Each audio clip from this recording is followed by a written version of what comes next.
We've come here to South Africa to the Shomwari Game Reserve to shoot a documentary and raise awareness about the endangerment of the rhinos.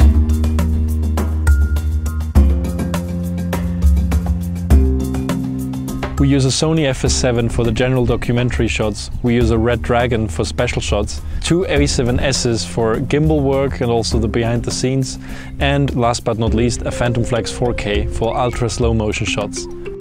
The guys from High Speed Works based in Cape Town deliver some amazing shots here. I love shooting documentaries, and in places like this you need to be ready for all kinds of situations. We follow three protagonists, the veterinarian Johan. This is most probably almost a kilo, so it's a lot of money, but to us we're not interested in that at all. The anti-poaching unit chief Rodney and the head ranger Andrew. So ultimately, unless we get rid of the need for that horn, we're going to lose out on the species. Following people around the reserves requires some kind of spontaneity. This is not always easy. There aren't a lot of documentary zooms on the market which fit this application. Therefore, I'm very happy to have the prototype of a new ZEISS lens on my camera. The new Lightweight Zoom 3 with a focal range of 21 to 100 millimeters. The fact that it's made for super 35mm sensors means that it's lighter and slimmer than other ZEISS zoom lenses which are made for full frame. There simply isn't a chance to change lenses constantly in an environment like this. It's dusty, things move fast, and you have to react very spontaneously. In 1 second I'm sitting next to the driver in the car and have to get a very wide shot, and next second we have a herd of elephants in front of us and I want to get a close-up shot of one of the baby elephants, for example. It's very, very tough and you want to be as versatile as possible. Otherwise you're stuck with the wrong lens at the wrong time. Having the versatility to choose anything between 21mm for a wide end and 100mm on the long end is remarkable.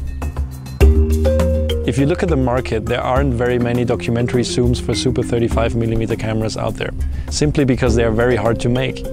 I'm happy to say that the ZEISS LWZ.3 is one of the sharpest zoom lenses I've ever seen. It's also very fast. It starts at T2.9 at 21mm and ends at T3.9 at 100mm. Like other ZEISS lenses, the mounts are interchangeable, which means you can use the lens on almost any camera. In our case, the prototype had a PL mount and we used a PL to E adapter from Vocus to use it on the FS7. Because the Phantom Flex has a PL mount, it was very easy for us to move the lens between the cameras. Thanks to the guys at FOMA and Sachtler, we were also able to test the new Maxima gimbal. We mounted it to a car and used the Phantom Flex 4K with a 70-200 lens and also the new 21 to 100mm lens and tried some tracking shots with animals. There's definitely a steep learning curve, but it's cool that you can use a very long camera with a long lens in the gimbal. Last but not least, we were also using a couple of the smaller ZEISS Milvus lenses. These are fully manual prime lenses, perfect for gimbal work because of their size and weight. I love the Movi M5 in combination with the Sony A7S, and the Milvus 21mm 2.8 proved to be a perfect lens in that setup.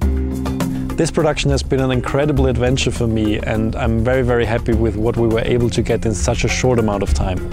For example, we had a herd of elephants play in the water in front of us for over an hour. Imagine being stuck in that situation with the wrong lens in the car where you can't move because you would just scare the animals or also get in a dangerous situation. Having a versatile zoom lens like this is absolutely essential on documentaries. I know that the ZEISS LWZ.3 will become my new go-to lens for documentary work, and I think it will spend most of its time attached to my camera.